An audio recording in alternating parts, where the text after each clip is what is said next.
বিসমিল্লাহির রহমানির রহিম। পৃথিবীতে সবচেয়ে নিকট আত্মীয় হচ্ছে ভাই, যার সাথে টিকে থাকা খুবই কঠিন। আমার চোখের সামনে আমি দেখেছি দুই ভাই গন্ডগোল লেগেছে, খুব গন্ডগোল লেগে ঢেঁকিটা কেটে ভাগ করে নিয়েছে।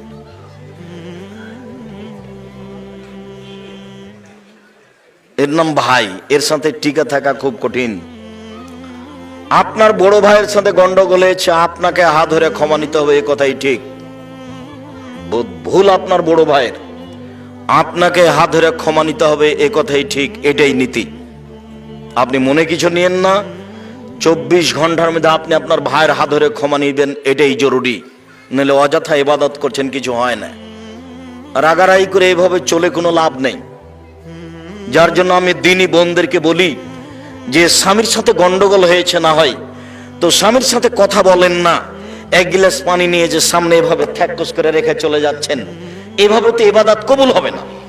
আমি আপনাকে এই স্বামীর সাথে থাকতে বাধ্য করিনি, তবে আমি অনুরোধ করছি থাকেন। কেননা পৃথিবীর অবস্থা খুব ওটা ভালো নয়। এই স্বামীকে ছেড়ে দিয়ে আরেকজন ধরলে সেটা যে ভালো হবে এটার নিশ্চয়তা কি আছে? বুঝলাম আপনাকে গালি দেয়, আপনার স্বামী মুখ খারাপ, গালি দেয়, এ কথাই ঠিক। আপনার স্বামীর আচরণ খারাপ, মারে, এ কথাই ঠিক। এরপরেও আমি অনুরোধ করছি, আমি আপনার দিনী ভাই, আপনার দিনী ভাই হিসাবে আমি বলছি আপনার স্বামীকে মেনে চলেন, জান্নাত হবেই। মহিলাদের জন্য জান্নাত সহজ, যদিচ আল্লাহর নবী জাহান্নাম দেখছেন আর বলছেন যে আমি বেশিরভাগ মানুষ জাহান্নামে দেখছি নারী। জাহান্নাম বলতে নারী আর নারী, জাহান্নাম বলতে নারী আর নারী। এর পরে আল্লাহ নবী বলছেন নারীদের জান্নাতে যাওয়া সহজ। 4টা কাজ করলে নারীরা জান্নাতে চলে যাবে। পৃথিবীতে এমন কোন 4টা কাজ নেই যে কাজ পুরুষ করলে জান্নাতে চলে যাবে, এরকম কোন কাজ 4টা পৃথিবীতে নেই। মহিলারা যদি 4টা কাজ করে তাহলে জান্নাতে চলে যাবে। 1, 5 ওয়াক্ত সালাত। এই মেয়ে, কথা বলছো কেন? তোমাকে কখন থেকে চুপ থাকতে বলছি? আপনি একজন মহিলা মানুষ, কথা বলেন কেন? মুখ বন্ধ করেন, মুখ বন্ধ করেন। আপনি কথা বলছেন কেন? কেউ যদি আপনার গায়ে আঘাত করে তবে আপনি কথা বলবেন না, একবার মুখ বন্ধ করে থাকেন। মহিলারা 4টা কাজ করলে জান্নাতে চলে যাবে। 1, 5 ওয়াক্ত সালাত, নামাজ। 2, রমজান মাসে রোজা। 3, স্বামীকে মেনে চলা, এই দেখেন। 4, জেনায় লিপ্ত না হওয়া। তো কোন নারীর যদি জেনা ঘটে যায় তাহলে রাসূল সাল্লাল্লাহু আলাইহি সাল্লাম বলছেন, আল্লাহ তাআলা বলেন ওয়ানাহা নাফসা আনিল হাওয়া ফাইনাল জান্নাতা হিয়াল মাওয়া।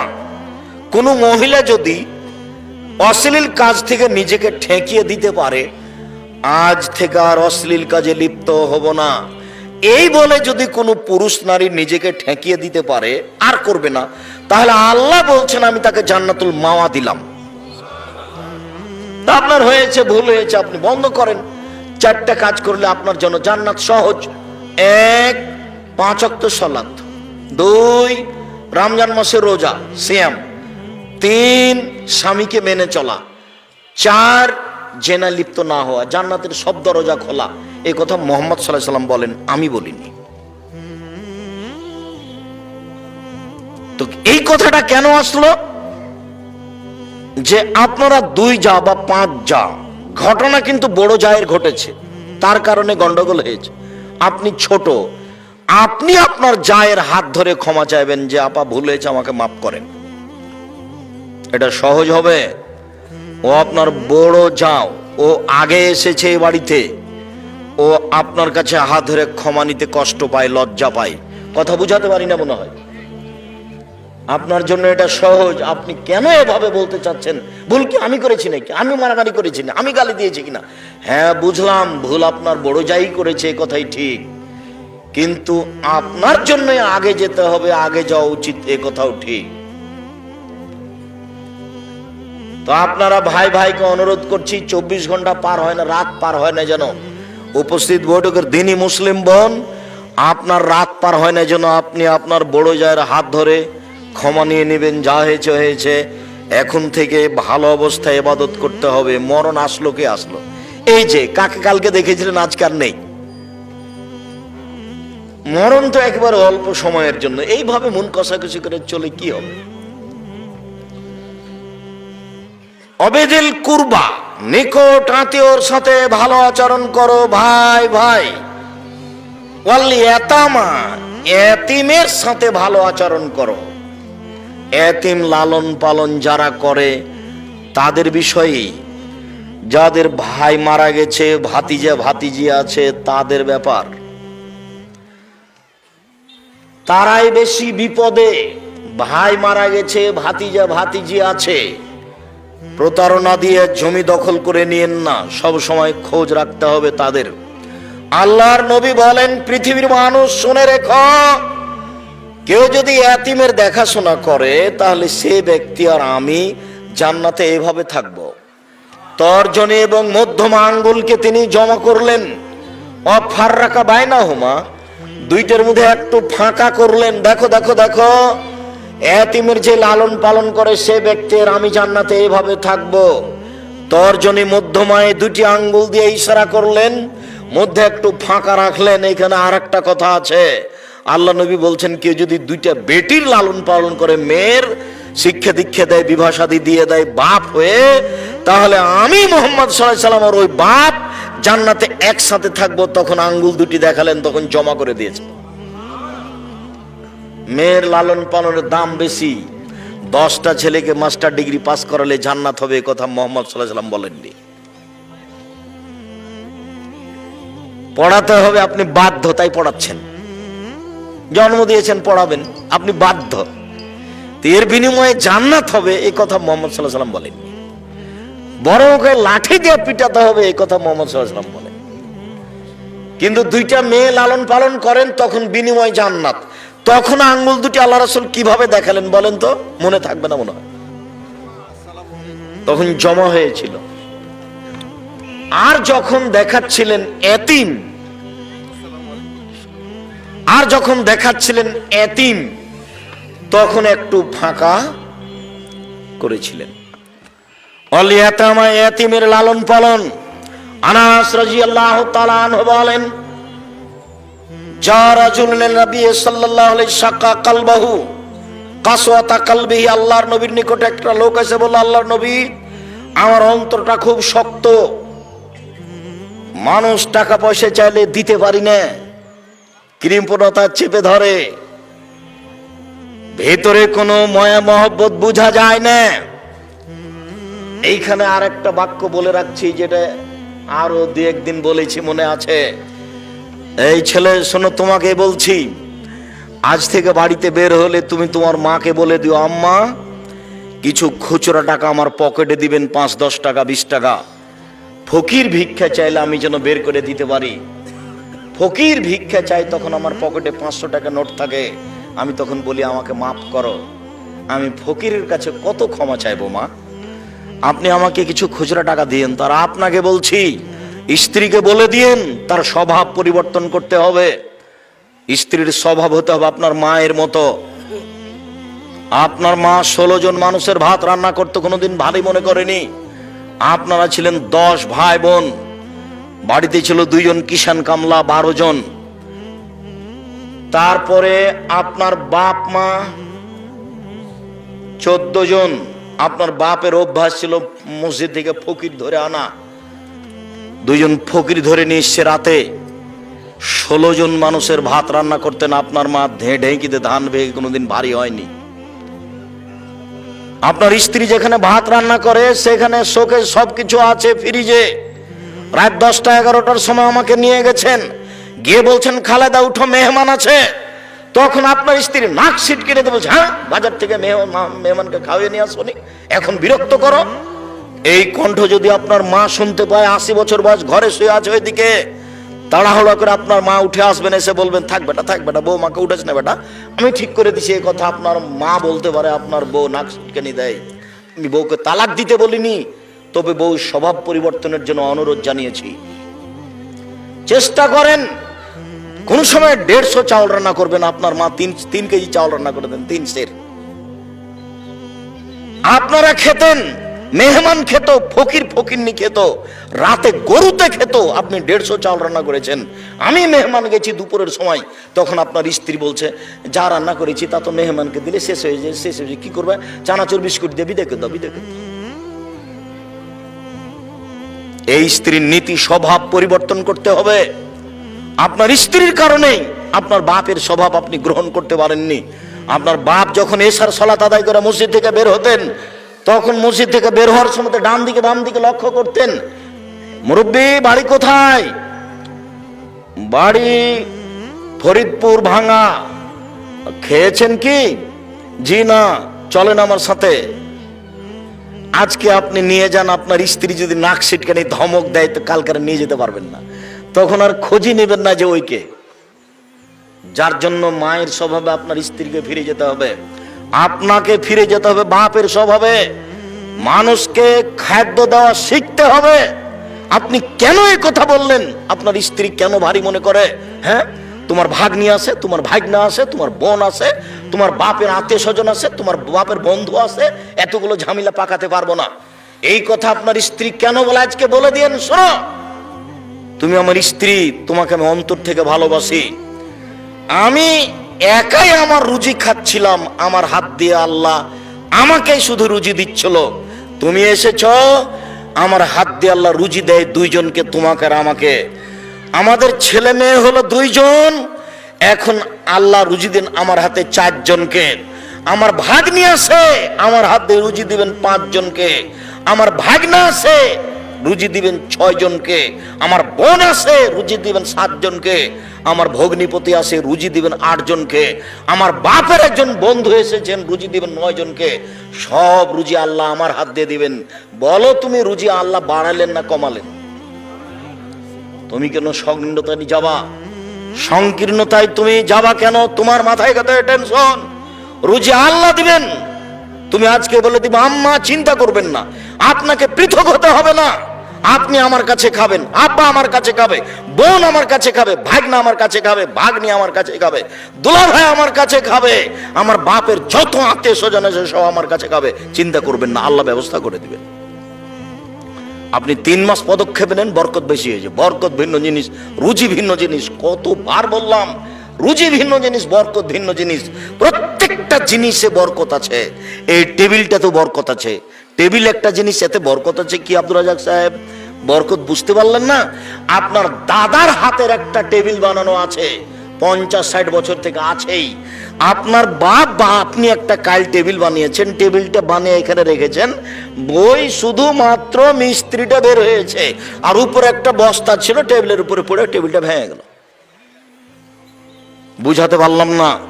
তার নাম বরকত। ওটা তা আছে, এতে বরকত নেই। রুজি ভিন্ন জিনিস, বরকত ভিন্ন জিনিস। আল্লাহ নবী বললেন ফাকদিরহুলি ওয়া ইয়াসসিরহুলি ওয়া বারিক লি ফিহি, আল্লাহ এই কাজ আমাকে করতে দাও, এই কাজে আমাকে এতে বরকত দাও, এই কাজ আমার জন্য সহজ করে দাও। 3টা কথা লাগবে। বগুড়া জজের সাথে আমার 10 লক্ষ টাকার চুক্তি হয়েছে, আমার ভাইকে ছেড়ে দিবে। আমি 10 লক্ষ টাকা জজের হাতে দিয়ে দিয়েছি। আমি এখন শক্তিশালী, আমি এখন পারবো, কিন্তু কাজটা সহজ হয়নি। জজ আসছিল, রাস্তায় গাড়ি অ্যাক্সিডেন্ট হয়ে হাত ভেঙে গেছে, জজ আসলেন না, এজলাসে বসলেন না, সিদ্ধান্ত হলো না। তার মানে কাজ সহজ হলো না। টাকা দিয়েছি, সক্ষম হয়েছি, জজ এসে বসেছেন, কাজ সহজ হয়েছে। আমার ভাইকে ছেড়েও দিয়েছেন, জেল থেকে বের হয়ে গেছে, গেট থেকে বের হতে না হতেই আবার আটকা পড়েছে, বরকত হলো না। বোঝাতে পারিনি। আল্লাহ নবী এভাবে বলছেন, আল্লাহ কাজ করতে সক্ষম করো, কাজ সহজ করে দাও, কাজে বরকত দাও। কাজে এই কথা আপনাকে মনে রাখতে হবে। অন্তর খুব শক্ত আল্লাহর নবী। তখন আল্লাহ রাসূল বলছেন, শোনো শোনো শোনো, আতিমিত তামাল মিসকিন, দুস্থ গরিব ফকির মিসকিনকে খেতে দাও। অমসারা আসাল এতিম, এতিমের মাথায় হাত বোলাও, ইয়ারিক্কু কালবুক, তাহলে অন্তরটা নরম হয়ে যাবে। ফকিরকে ভিক্ষা দেওয়া সহজ হবে। কমি খারেজি মাদ্রাসা একটু দান চাইলে সহজে 5 কেজি দান বের করে দেওয়া যাবে। আবার তখন কাজের লোককে বলা যাবে না, এই শোনো, ওই চিটা পাতান ধানগুলো আছে, আসলে 10 কেজি দিয়ে দিস তো। এটা আপনার আর তখন অন্তর থেকে আসবে না। কেন? উপর থেকে ওটা বন্ধ হয়ে গেছে। বুঝাতে পারলাম না মনে হয়। অন্তর নরম ভাবে দুই কাজ করলে কি? এক, আমি বলিনি, মুহাম্মদ সাল্লাল্লাহু আলাইহি ওয়াসাল্লাম বলেছেন, এক, ফকির মিসকিনকে খেতে দাও। দুই, এতিমের মাথায় হাত বলা। যেটা আমার মা চাচি, আপনার মা চাচি বলতেন এতিমের মাথায় হাত দাও, এটা আল্লাহ রাসূলের কথা, এমনি স্বাভাবিক কথা নয়। আল ইয়াতামা ওয়াল মাসাকিন, ফকির মিসকিনকে খেতে দাও, ওর সাথে সদাচরণ করো। ফকির মিসকিনকে খেতে দিলে একসাথে তিনটা নেকি হবে, তিনটাই জটিল। এক, কাল মুজাহিদ, যুদ্ধ করলে যে নেকি হয় ফকির মিসকিনকে খেতে দিলে সেই নেকি হবে। দুই, আল কায়েম, রাতে তাহাজ্জুদ পড়লে যে নেকি হয় ফকির মিসকিনকে খেতে দিলে সেই নেকি হবে। তিন, অসায়েম, নিয়মিত নফল রোজা থাকলে যে নেকি হয় ফকির মিসকিনকে খেতে দিলে সে নেকি হবে। প্রত্যেকটার বিনিময়ে ভিন্ন ভিন্ন জান্নাত। মুজাহিদ জান্নাতে চলে গেছে, রাতে তাহাজ্জুদ পড়ে জান্নাতে চলে গেছে, মানুষ যখন ঘুমিয়ে, দামি জান্নাত। তিন, নফল সিয়াম, নফল রোজা, দামি জিনিস। ইবাদতের জগতের সবচেয়ে দামি ইবাদত হলো সিয়াম, রোজা। তাহলে তিনটারই ভিন্ন ভিন্ন মর্যাদা, জান্নাত। এবার একসাথে তিনটার নেকি পাবো কি করলে? ফকির মিসকিনকে খেতে দিলে। ভুলেও কোনোদিন রাগ করবেন না, মেজাজ তো আপনার খুব কড়া। দরজায় ফকির বসে আছে, মোটর সাইকেল নিয়ে ঢুকছিলেন, জায়গা একটু কম, সরতো সরতো, ভিড় জমায় এখানে দুপুরের টাইমে, খাওয়ার টাইমে ঝামেলা পাকাচ্ছে। এই কথা যদি আপনার মা শুনে নাই তাহলে বলবে থাক বেটা থাকবে, তোর বিরক্ত হোক কেন, ওকে একটু খেতে দিলি চলে যাবে। আপনি বলছেন এভাবে আর আপনার মা বলছে এভাবে। কি পড়াশোনা শিখলেন? কোনটা হলো এটা? খালি চিল্লা চিল্লি করলে হবে অমুকের চরিত্র ফুলের মতো পবিত্র, এভাবে হবে? ভুলেও কোনোদিন ফকির মিসকিনের উপরে রাগ করবেন না, যতবার চাচ্ছে চাক। আর মুরব্বী আপনাকে বলছে, স্ত্রীকে বলে দিয়েন খুচরা টাকা নিয়ে বের হতে হবে বাড়ি থেকে, 50টা 100টা 200টা, যত ফকির মিসকিন আসবে 10টা করে দিবেন, 5টা টাকা করে দিবেন, প্রস্তুতি নিয়ে বাড়ি থেকে বের হবেন। কেন আপনি বলেন মাফ করো? কেন বলবেন মাফ করো? কি অসুবিধা এত মাফ করো বলবেন কেন? সে যেই হোক, যে ভিক্ষা চাচ্ছে, অভিত্তশালী হোক, ও ঘোড়ায় চড়ে আসুক না কেন, চাইলে দিবেন। যখন নিজে থেকে কাউকে দিতে যাবেন, খেতে দিবেন, তখন দেখতে হবে পরহেজগার কিনা। বুঝাতে পারলাম না কথা? যে খেতে চেয়েছে ও পরহেজগার কিনা এটা দেখার সুযোগ নাই, কিন্তু আপনি নিজে থেকে যাকে খেতে দিবেন দাওয়াত দিয়ে, তাকে কেমন হতে হবে? পরহেজগার। আল্লাহ রাসূল বলছেন, লা তুতমা তুমাকিল্লা তাকিয়া, পরহেজগার ছাড়া তোমার খাদ্য যেন না খায় কেউ, ফাসিক যেন তোমার খাদ্য না খায়। আর ও ভিক্ষুক, ও হিন্দু হোক, মুসলমান হোক, বৌদ্ধ হোক, খ্রিস্টান হোক, চামার হোক, ডোম হোক, মুচি হোক, মেথর হোক, মদ খায়, ও আপনার কাছে খেতে চেয়েছে, আপনি সহযোগিতা করেন। ভিক্ষে চেয়েছে, সহযোগিতা করেন।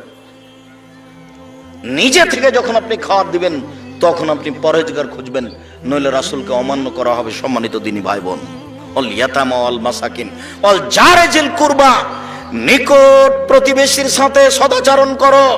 ওয়াল জারিল জুনুব, দূর প্রতিবেশীর সাথে সদাচরণ করো। প্রতিবেশী সংক্ষিপ্ত, এই কথাই ছিল লম্বা, এরপরও কারণবশত সংক্ষিপ্ত করতে হচ্ছে। রাসূল সাল্লাল্লাহু আলাইহি সাল্লাম বলেন, আল্লাহে লা ইয়াদখুলু, আল্লাহর কসম জান্নাতে যাবে না।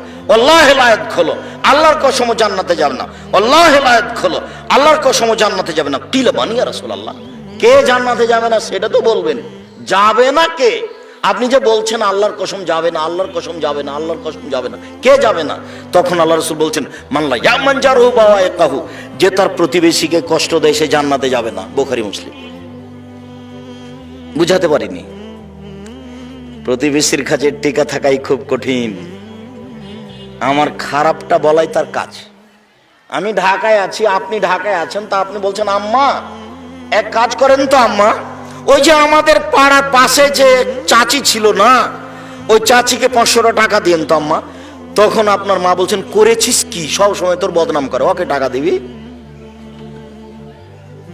জামা ওকে দিতে হবে। চাঁপাইনবাবগঞ্জের ভাষাতে বলে, শত্রুকে বড় পিঠে বসতে দিতে হয়।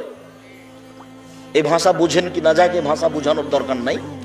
প্রতিবেশীকে খারাপ লাগছে কথাই ঠিক, এরপরেও তাকে সহযোগিতা করতে হবে, খেতে দিতে হবে, এ কথাই ঠিক, তার নাম প্রতিবেশী। আবু হুরায়রা রাদিয়াল্লাহু তাআলা আনহু বলেন, রাসূল সাল্লাল্লাহু আলাইহি ওয়াসাল্লাম বলেছেন, মান কানা ইউমিনু বিল্লাহি ওয়াল ইয়াউমিল আখির ফালা ইউজিরাহু, যে ব্যক্তি আল্লাহকে বিশ্বাস করে, পরকালকে বিশ্বাস করে, সে যেন প্রতিবেশীকে কষ্ট না দেয়। আয়েশা রাদিয়াল্লাহু তাআলা আনহা বলেন, রাসূল সাল্লাল্লাহু আলাইহি ওয়াসাল্লাম বলেছেন, লা তাজালু জিবরাইল ইউসিনি বিল জারে, জিবরাইল যখনই আসেন তখনই বলেন প্রতিবেশীর সাথে ভালো আচরণ করবেন। জিবরাইল যখনই আসেন তখনই আমাকে বলেন প্রতিবেশীর সাথে ভালো আচরণ করবেন। জিবরাইল যখনই আসেন তখনই বলেন প্রতিবেশীর সাথে ভালো আচরণ করবেন। জানান তো, আমি মনে করলাম, বলার কারণে মনে করলাম, এত বলতে লাগলেন, বলার কারণে মনে হচ্ছে সয়রসহু, কখন এসে বলবেন যে জমি দিয়ে দিতে হবে, ভাগ দিতে হবে। বাক্য বুঝা গেল না। মানে জিবরাইল এত বলাতে মনে হচ্ছে যে কখন এসে জিবরাইল আমাকে বলবেন যে প্রতিবেশীকে কি দিতে হবে, জমির ভাগ দিয়ে দিতে হবে। জমির ভাগ তো আমার ভাই পাবে, জমির ভাগ তো আমার বোন পাবে। জানি না বাপ মরার পরে আপনাদের এলাকাতে জমি ভাগ হওয়া দেরি হয় নাকি। বুঝে না ওরা অন্তর আছে, বুঝে না, দেখেও দেখে না ওরা চক্ষু আছে, দেখে না, শোনে না ওরা কান আছে, শোনে না। উলায়েকা কালানাম, তারা পশু প্রাণীর মতো, তারা গরু ছাগলের মতো, তারা কুকুর শ্রীগালের মতো, ভালো হাজাল বং তার চেয়ে খারাপ। কুকুর শ্রীগালের চেয়ে খারাপ মানুষ, কুকুর শ্রীগালের চেয়ে খারাপ কে? তোমার বাপ। আব্দুর রাজ্জাক সাহেব, আপনাকে খুব সম্মান করে, এভাবে কষ্ট দিয়ে না, দুঃখিত, আমি তোমাকে কষ্ট দিতে চাইনি। তোমার দাদা মরা 10 বছর হলো, তোমার বাপ জমি পাবে সকালে আর তোমার ফুফু জমি পাবে বিকেলে, এরকম না একসাথেই পাবে। তো 10 বছর হলো তোমার বাপ এখনো দেয়নি। তোমার বাপকে যদি কুকুর শ্রেণীর চেয়ে আমি খারাপ প্রমাণ করতে না পারি, আমি জাতির সামনে বক্তব্য দিব না। 30 বছর থেকে বলছি, আজকেও বললাম। কোন শরমে তোমার বাপ জমি রেখেছে? তার ভিত্তি কি? মাটি দিয়ে এসে জমি ভাগ করতে হবে, তারপরে কোনো কথা। মাটি দিয়ে এসে জমি ভাগ করতে হবে, তারপরে কোনো কথা। বলছে আমাদের ভাই বোনে কোনো গন্ডগোল নেই, সে কথা পরে। জমি ভাগ হয়ে যাওয়ার পরে গন্ডগোল না হওয়া পরে। এইটা যদি গাইবান্ধা রংপুরের কাছাকাছি বগুড়া জয়পুরহাট হয়, তাহলে তার মানে হলো যে যদি বোন এসে জমি চায়, তাহলে ওকে বলতে হবে তুই আর জীবনে বাড়িতে আসবি না। তার নাম ভাই বোন। আপনি জমি খাচ্ছেন কিসের ভিত্তিতে? কেন আপনি খাচ্ছেন? এক সন্ধ্যায় এক টাইম খাওয়ার প্রমাণ দিতে হবে। এক সন্ধ্যা আপনি খাবেন আপনার বোনকে বাদ দিয়ে আপনার বাপের জমি, প্রমাণ হয়ে গেলে আমি আব্দুর রাজ্জাক বিন ইউসুফ জাতির সামনে কথা বলবো না। এক সন্ধ্যা আপনার খাওয়ার প্রমাণ কি? আপনি হলেন বাপের বেটা আর ও হলো বাপের বেটি। পার্থক্যটা বের করেন আপনি। কোথায় দেরি হলো কেন? এটাই কুসংস্কার, এটা নোংরা নীতি। 24 ঘন্টায় জমি ভাগ করে দিতে হবে, মাটি দিয়ে আগে জমি ভাগ করতে হবে, তারপরে খাওয়া। অর্থ সম্পদ ভাগ করতে হবে। আপনি আপোষ করতে পারেন, বোনেরাকে বলতে পারেন যে আপা, এটা তো আমরা বাপের ভিটেতে বাড়ি বাস করে আছি, এখানে আপনাদেরকে দিলে তো আমাদের বসবাসে অসুবিধা হবে, তো দেখেন অন্য জায়গাতে এর পরিবর্তে আপনারা নেন। তখন একটা বুঝ ভাই বোন মিলে হবে, সেটা ভিন্ন জিনিস। ভাই বোনের আপোষ ভিন্ন জিনিস। কোনোদিনই সে আসতে পাবে না, জমির কথা বললেই সে খেপে যায়। ই আবার কোন আচরণ? বুঝে না ওরা অন্তর আছে, বুঝে না, দেখেও দেখে না ওরা চক্ষু আছে, দেখে না, শোনে না ওরা কান আছে, শোনে না। উলায়েকা কালানাম, তারা পশু প্রাণীর মতো, তারা গরু ছাগলের মতো, তারা কুকুর শ্রীগালের মতো, বাল হাজাল বং তার চেয়ে খারাপ। এ কথা আমি বলিনি, এ কথা আল্লাহ বলছে। সম্মানিত দিনী ভাই বোন, আবু হুরায়রা রাদিয়াল্লাহু তাআলা আনহু বলেন, রাসূল সাল্লাল্লাহু আলাইহি ওয়াসাল্লাম বলেছেন, আউয়াল খাসমি ইয়াউমাল কিয়ামাহ জারান, বিচারের মাঠে প্রথম দুইজনের বিচার হবে ছিল দুই প্রতিবেশী। আব্দুর রাজ্জাক সাহেব, থামেন।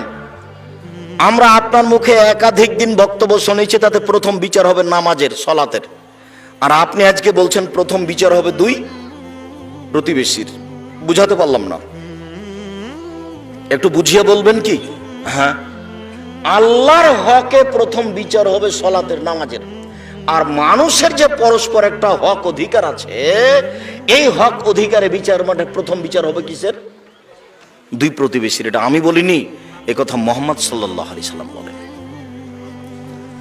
রাসূল সাল্লাল্লাহু আলাইহি ওয়াসাল্লাম বলেন,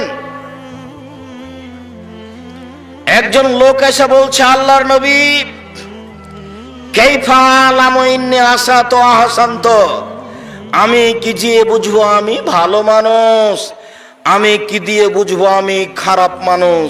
আল্লাহর নবী, আমি কি দিয়ে বুঝবো আমি ভালো মানুষ, আমি কি দিয়ে বুঝবো আমি খারাপ মানুষ? তখন আল্লাহ রাসূল উত্তর দিচ্ছেন, দেখেন, এই ছেলে, কি করছো, এদিকে খেয়াল করো। উত্তর, এজা সামিতা মিন জিরানাকি ইয়াকুলু আহসানতা ফাকাদ আহসানতা, যখন তুমি তোমার প্রতিবেশী থেকে শুনবে তুমি ভালো, তখন তুমি ভালো। ওই যে সামিতা মিনহু আসাতা ফাকাদ আসাতা, আর যখন তোমার প্রতিবেশী থেকে তুমি শুনবে তুমি খারাপ, তখন তুমি খারাপ। এবার যদিও স্বাভাবিক গতি, পৃথিবীর যা গতি, তাতে ভালো মানুষকে প্রতিবেশী খারাপ বলে উল্লেখ করে, তবে তা অস্থায়ী। আল্লাহ রাসূল এইভাবে বললেন, প্রতিবেশী যদি তোমাকে ভালো বলে তাহলে তুমি ভালো, প্রতিবেশী যদি তোমাকে খারাপ বলে তাহলে তুমি খারাপ। রাসূল সাল্লাল্লাহু আলাইহি ওয়াসাল্লাম বলেন, আর চারটা জিনিস আছে যার সুখময় জীবন তার, চারটা জিনিস আছে যার সুখময় জীবন তার, চারটা জিনিস আছে যার সুখময় জীবন তার। এক, আল জারুস সালেহ, ভালো প্রতিবেশী। দুই, আল মারাতুস সালেহ, ভালো বউ, ভালো স্ত্রী। তিন, আল মারকাবুল হানি, একটা ভালো গাড়ি, সাইকেল হলো ভালো হতে হবে, উঠার সাথে সাথে চেন পড়ে গেছে, এটা ভালো নয়। চার, আল বাইতুল ওয়াসি, প্রশস্ত ঘর, অন্তত মেহমান যে ঘরে বসবে সেটা বড় হতে হবে, 5 জন 7 জন 10 জন লোক একসাথে যেন বসে খেতে পারে। জীবনে আপনার মেহমান খানাতে লোকই বসে না, তো এটা কথা হলো?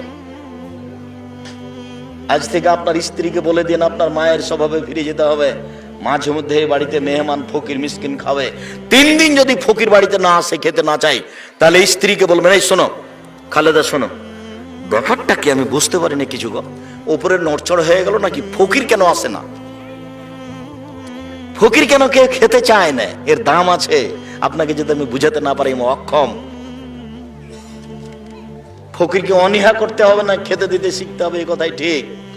রাসূল সাল্লাল্লাহু আলাইহি সাল্লাম বলেন, রাসূল সাল্লাল্লাহু আলাইহি সাল্লামকে বলা হলো, আল্লাহর নবী, ইন্না ফুলানাতান তুজকারু মিন কাসরাতি সালাতিহা সামিআ সাদাকাতিহা গায়রুহা তুজিরানাহা বিলিসানিহা। আল্লাহর নবী, অমুক মহিলার ব্যাপারে বলা হচ্ছে, ও বেশি বেশি সালাত আদায় করে, 1। 2, বেশি বেশি সিয়াম পালন করে, নফল রোজা 2। 3, বেশি বেশি দান খায়রাত করে, তবে জিহ্বা দিয়ে মানুষকে কষ্ট দেয়, ও মুখ দিয়ে মানুষকে কষ্ট দেয়। আল্লাহ রাসূল বলেন, হে ফিন্নার, ও জাহান্নামে যাবে। উপস্থিত দিনী বৈঠকের মুসলিম বোন, হাঁটছেন কেন? কথা শেষ হয়েছে, আমি তো শেষে চলে আসছি। আপনার কথা বুঝে আসে না? গ্রামে বসবাস করেন, জায়ের সাথে বসবাস করেন, জীবনে কোনোদিন মুখ খুলবেন না। প্রতিবেশীর ছাগলে সিম গাছ কেটে খেয়েছে, এই কথাই ঠিক। প্রতিবেশীর ছাগলে আপনার গাছপাতা নষ্ট করেছে, এই কথাই ঠিক। প্রতিবেশীর গরু ছুটে গিয়ে আপনার জমিতে ধান খেয়েছে, এই কথাই ঠিক।